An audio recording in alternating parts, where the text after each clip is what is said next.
Well, welcome. Thank you for joining us. Really excited about learning more about your journey. You are the creative director, is that right? Yeah, one of the creative directors, partner at the design practice here at Lippincott. Wow, okay. Well, why don't we start by introducing yourself? Who is Lippincott? What do you do? And a little bit about your background.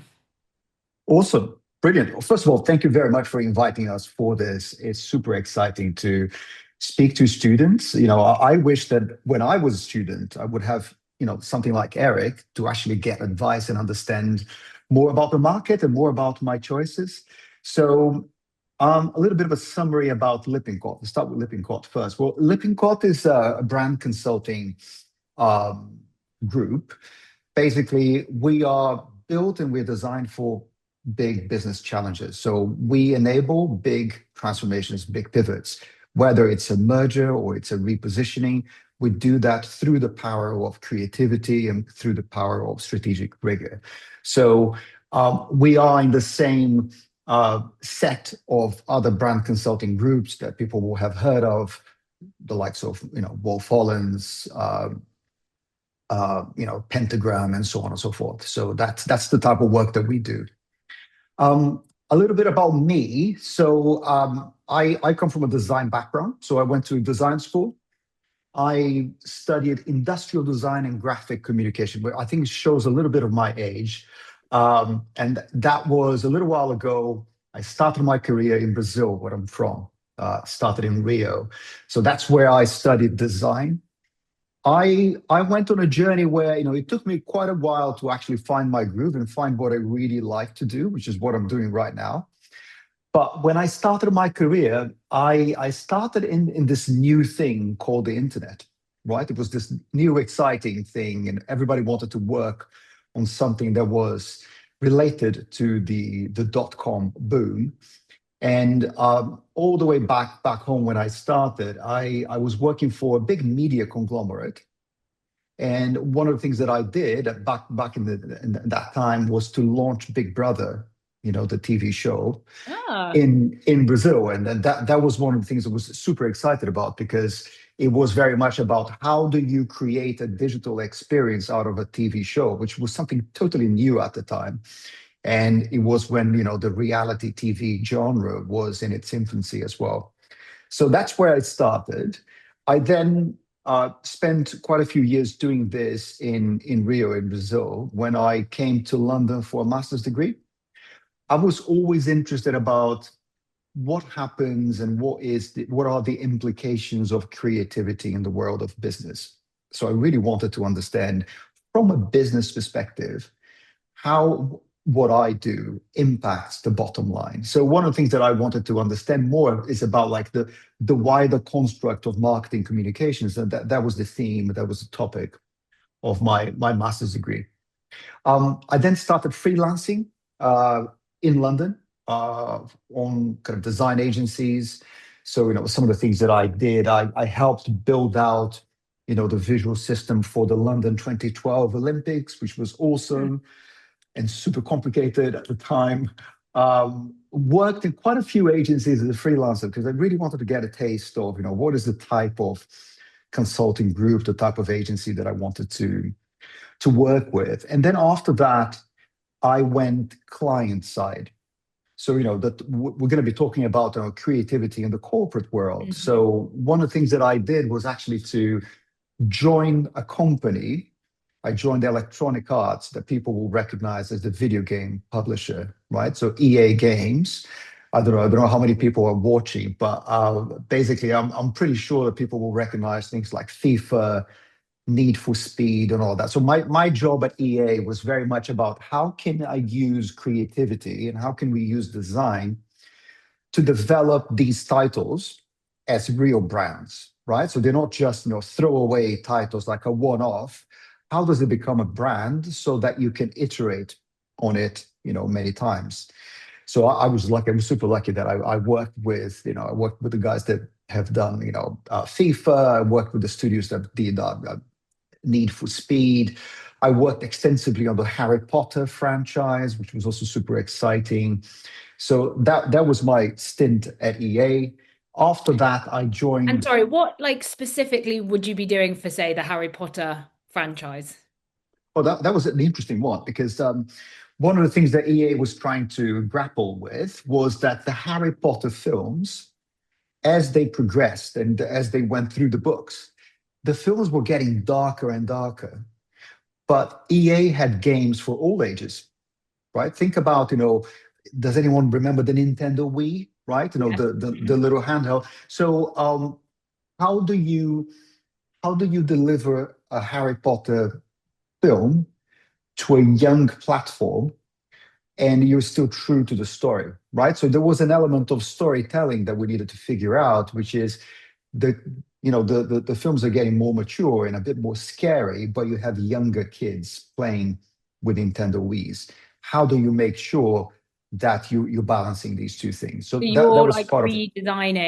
redesigning the story, the narrative element of it, and the way it looks and feels. Tailoring it for the audience, especially when it Ooh, comes to how you promote the game, how you package the game, and all of that. amazing. Okay, no, that's a really interesting example. Sorry, continue. Yeah. Yeah, no. So after that, I went to work for Disney. I went to Disney Consumer Products, which was very similar in terms of how do you transform a film like a Pixar film into products that people buy at the store. So one of the things that I did was to work on the Tim Burton film Alice in Wonderland, Mm. and they licensed that IP, that franchise, to things like Vivienne Westwood and many others. So how do you make sure that you have a co-branding of the story of Alice in Wonderland with Tim Burton's vision, which is highly designed and characterful, but then staying true to the likes of Stella McCartney, Vivienne Westwood, which are the brands that they partnered with. So that was my stint at Disney and in the client side. And then I moved back to the agency side because that's one of the things that I would say I would recommend to anyone starting out is to try as many different types of creative jobs that you can try, because it may take a little while for you to understand what makes you tick and what you really enjoy doing. And I by then I kind of knew, look, I love creativity in the corporate side and I love being in the client side, but what I'm really excited about is actually doing it over and over again to different clients, which is you don't get that in the client side. So I went back to agency world, worked for the likes of Siegel and Gale, did a project with McLaren Automotive, which was super exciting. So it was my re-entry into agency world, which was fabulous. Yeah. Then I went to work for JKR, that many people Oh may yeah. be familiar with. So I was creative director at JKR for a little while. And then I had an offer to go to Asia, right? So people thought, oh, you must be crazy. Why are you leaving such an amazing agency and why are you leaving London to go to Asia? And I always had that thing. It's like, well, I really want to have a very well-rounded view, not only of the business world, but also of creativity across different cultures. And by that time, I was lucky enough to have worked in the US, across Europe, back home in Brazil, in the Middle East. There was quite a bit of, quite a few clients in the Middle East. But the one nut I hadn't cracked at that time was, Asia. And I was very curious about China, Korea, and so on and so forth, and all the very sort of fast growing economies of Asia. So I took the offer and I went to live in Hong Kong. I Mm. was based in Hong Kong for 4 years. That's where I had the chance to work extensively in Korea. So we did a rebrand of Korean Air. I worked with a big UK bank, which is headquartered in Singapore, called Standard Chartered. I don't know if we have Liverpool fans here, but they will recognize that from the shirt. So we helped to design that shirt, and then I had the offer to start out Lippincott in Sydney. So I moved to Australia. Wow. Global. Went to Australia, was in Australia for a couple of years, worked with a few brands there, but the one that I was more excited about was a merger of universities. And I know we're talking to many students here, so I was actually students were my clients basically, because we were creating a brand new brand for the Adelaide University in Australia. And then 2 years after, mission accomplished, back to the big smoke, and back to Lippincott, and which is where I'm at right now. And where in the world are you now, Dan? London. London. You're back in London. Yes, back in You've come London. all the way around. Exactly. Well, no, that's incredible to hear. And I feel like we're really lucky to speak with someone like yourself who has such a varied journey, but you did a really good job of, kind of describing where it started, which is you were just a student. You were just a design student, not really knowing where you were gonna end up. And now we can look back and join all of the dots. And it's amazing because you probably didn't know you would be working for Disney. You'd be working for EA. So like what advice would you have? Like if you could tell your 17-year-old self, now knowing about your career, what would you tell people who were a bit like lost and a bit stuck and a bit like, I don't know what I want to do and maybe just need a bit of a confidence boost? Yeah, throw yourself at it. I would say try as many different types of creative jobs as you can, right? Work client side, work in publishing, work in brand, work in comms, work in social media. I mean, there's so many types of things that you can do if you come from a creative background. And there's so many entryways into the industry. I would say be unafraid, even if it is a little bit more lateral, even if you're not completely sure, give it a go, give it a try, because all of that is baggage. All of that is experience that stays with you and nobody takes away. Hmm. Yeah. So, I started, working with, um, reality TV shows back in Brazil. And yeah, I mean, I have that experience and now I know a little bit of how that works and stays with you, right? And all the things that I did before, having worked abroad, having worked internationally, all that experience stays with you. So throw yourself at it, be unafraid. You have plenty of time to change your mind. Yes, good advice. And because you started as a design student, that doesn't mean you have to only do pure design. Like you've moved around and done lots of different things. So what you study at school, or if you go to university, it doesn't mean that you have to do that thing forever. No, it doesn't, because what I would say is that what the uni will teach you and what your peers and your teachers and all of that will kind of instill in you is the critical thinking and the non-linear thinking, and that is applicable to everything, to many types of careers. So you don't need to be stuck only in designing. You can be doing other things because it's the way you think that is important. It's not just the craft. Is Mhm. how you see the world. Because I think a lot of students are coming out, they've studied this subject and then they're looking for a job in that subject and there might not be a job, available for that specific thing. But what I'm hearing is that it doesn't matter, still throw yourself at other things, like other opportunities will come, take those, learn, be curious, and it will all kind of add up and add to your Yeah, experience. absolutely. Okay, so corporate, we haven't really got onto that, but can you explain really simply what's the difference of working in a corporate or working for the client versus working for an agency? Like if someone doesn't really understand what the difference is. Okay, so the main difference will be that when you are working at the client side, you have the opportunity of doing a few things that sometimes you can't do on the agency side. One of them is that you have a much longer relationship with your internal clients, right? So let's say you like I worked for Electronic Arts, right? So I knew my internal clients very well because I would see them every day. And that doesn't happen in the agency world where it's much more episodic or it's very project based. Yeah. So you have a much kind of a deeper opportunity to build bond and relationship with your clients. The other thing is that because you are there and you're employed full time by the client, it means that basically you can see through from concept to completion. So you're there throughout the whole life cycle of something, which could be a very long transformation.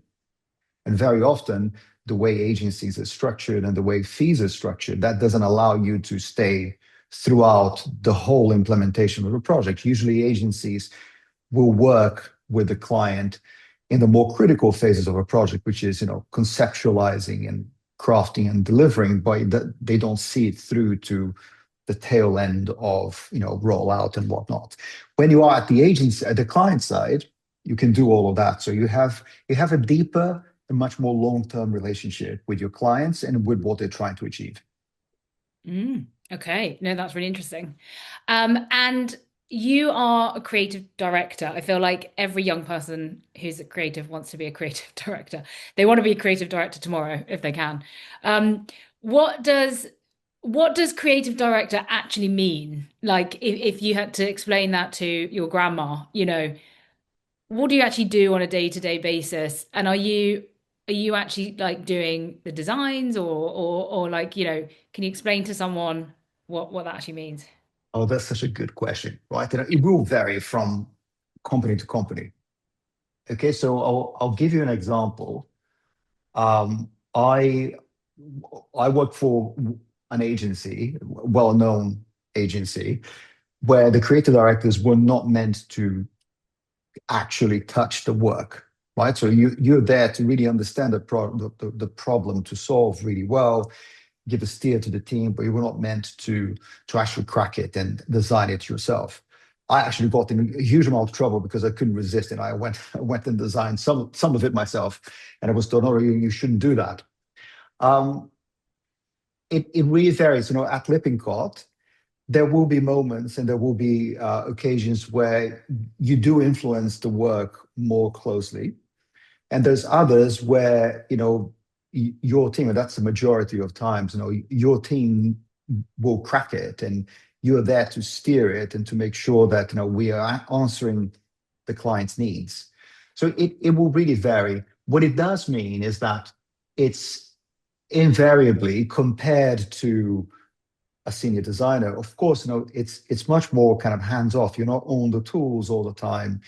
You're not on Photoshop and Illustrator and Figma and all of that all the time because you simply don't have time for it. And your job is much more about understanding the problem Mm. in depth. So you really need to understand what you need to solve and then find a solution with the team. And that involves being much more client facing, presenting the work. More often there is travel involved depending on the agency that you're going to work with. So it's not a very hands-on. Now, if you are a creative director in a more kind of small boutique studio, oh, absolutely. They will crack it. And very often, if it is a boutique studio, it might have your name on the door, in which case you're the creative director, but you're also there, crafting and getting the work done. So it really varies from company to company. But the scale of consulting that we do, there is a fabulous team, an amazing team that is there to actually craft it. So you don't need to do that very often, unless it is a situation that there is something that you're trying to explore or something. But still, I don't remember recently anything that I've done from start to finish because that's not the goal of the role. Okay, no, you did a very good explanation. Thank you. I think yeah, that proves that you need experience behind you in order to be good at that role because you're essentially leading the team and yeah, solving the client's needs. And I think that's difficult to do if you're come out of school. So it's definitely a more senior position.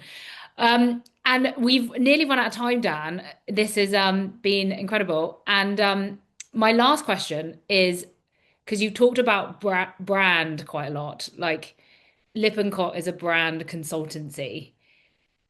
Can you describe what is a brand? Like, I think everyone throws that word around, and maybe young students don't know what brand it is. Like, what makes a good brand versus a bad brand? And maybe say your favorite brands at the moment that you think are doing really well. Oh, wow. Okay. Ooh, ooh, ooh. Putting you on the You- spot. Yeah, I'm on the spot. I would say, look, there's many definitions of brand. It's what people say about you when you're not in the room. It's your reputation. A brand is also a shortcut, right? It just simplifies the world for us so we can make choices. Think about how many choices you have for, I don't know, running shoes, yeah, Mm. cars, you name it. The brand helps simplify that. You just cr- creates structure and creates relevance and top of minds for you to go and make informed choices. It's a promise. So you're basically promising, right? How do I know that that car is going to be good? How do I know that that laptop will work to my needs? It is a promise. So it's all of these things together. Brands that do it really well. I mean, there's the obvious answers. The likes of Apple. There's many brands out there really cracking it, right? Even brands they are kind of somewhat newish to the world of brand and marketing. You see some of the electric vehicle brands coming from China. Some of them are doing a fabulous job of creating relevance through product, but also brand building exercises. So there's many ways of doing it, but I would say that all in all, it is a promise and it is a shortcut. Yeah, no, that's a really good answer. I think you're like you were saying, there's so many different running brands, there's so many different consumer brands, and it is like you obviously everyone has their favorite brands, and there's a reason behind it. But thank you so much, Dan. That was excellent. I really enjoyed that. I hope you enjoyed it, and we've definitely learned a lot more about corporate agency brands, and hope you can join us again at our next career event next year. Would love to. Thank you. Amazing. Thank you so much, Dan. Have an amazing rest of your day.